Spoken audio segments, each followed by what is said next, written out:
Doctor صاحب دوسرا ایک سوال ہے کہ میں ایک طالب علم ہوں، میری اصل ذمہ داری اپنی تعلیم پر توجہ دینا ہے، اس حوالے سے میرے لیے کیسے ممکن ہے کہ کسی دینی اجتماعیت میں شرکت کروں اور اس کے تقاضے پورے کر سکوں؟ میرا سوال یہ ہے کہ کل آپ کو موت آ جائے تو یہ آپ کی تعلیم آپ کو فائدہ دے گی؟ And do you have any guarantee کہ کل موت نہیں آئے گی؟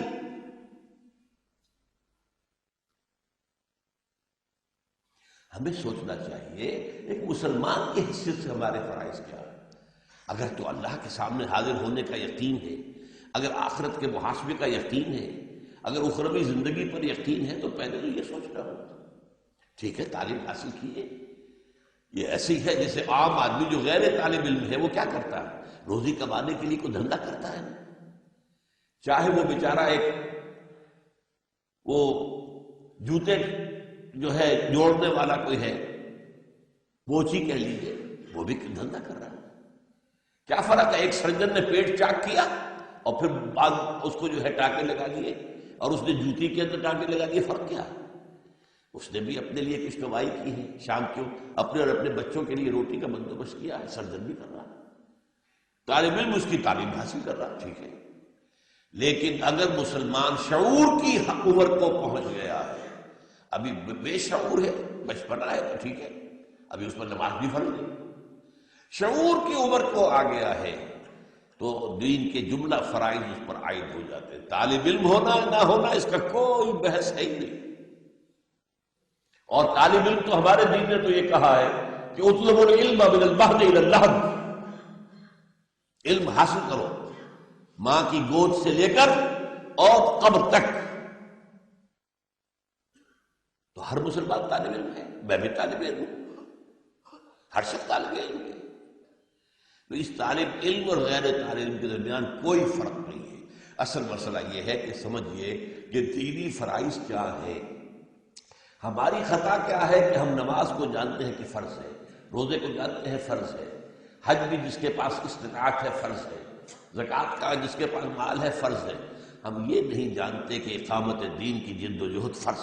یہ بات ہے جو ہم بھول گئے، اور شیطان نے ایک چیز ہمیں بھلا کر پورے دین کو زیرو کر دیا، کیونکہ اللہ کو تو قبول نہیں۔ باطل کے نظام کے تحت زندگی گزارنا اور ان عبادات کے ذریعے سے تقوی حاصل کرنا،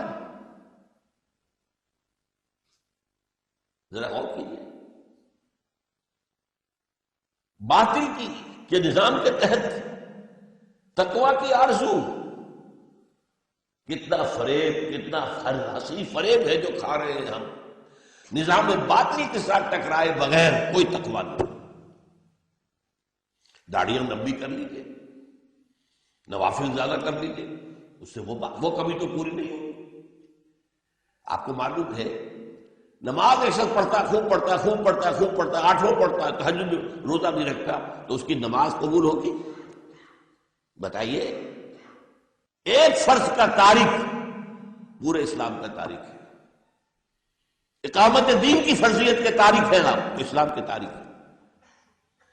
بس یہ کسر ہے جو امت کو یاد دلانے کی ضرورت ہے۔ بھائی تم بھول گئے ہو، باطل نظام کے خلاف جد و جہد جماعتی شکل میں، ڈسپلن کے ساتھ، حضور کے طریقے پر، جیسے کہ ابھی بتایا گیا، یہ فرض ہے بھائی، فرض ہے، فرض ہے۔ اس فرض کے لیے کسی نہ کسی جماعت میں شریک ہو کر جو اس نہج پر آپ کے نزدیک کام کر رہی ہو، آپ کو جد و جہد کرنی لازم ہو۔